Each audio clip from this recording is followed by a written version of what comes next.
And the assimilation is going to be on like really trippy stuff too, like the um, openness to things like space or AI or anything else.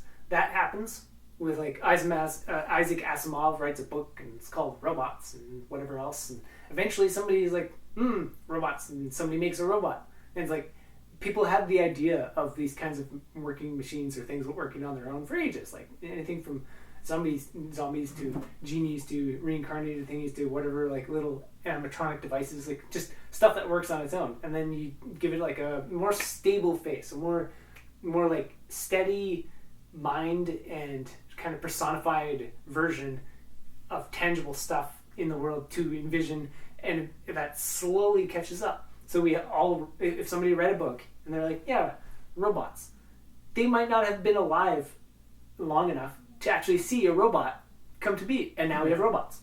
Yeah. And like just the accommodation of Isaac Asimov wrote a book that inspired Elon Musk to like go to space and all that.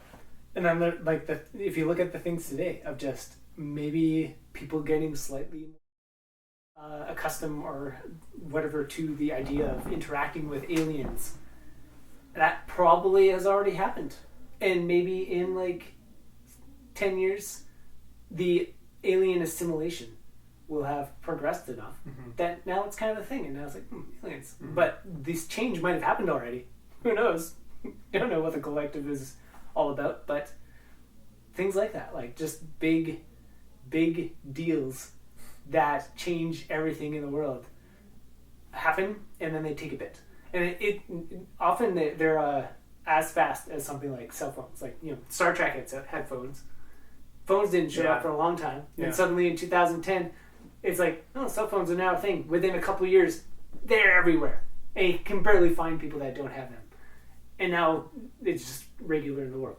It's that quick. Like, it's there, hints at it, and then in a tiny time span, once it's possible and it's like more tangible, it's like a critical tipping point of just and then it's just norm. So yeah, norms happen fast, change happens fast, but it takes a while.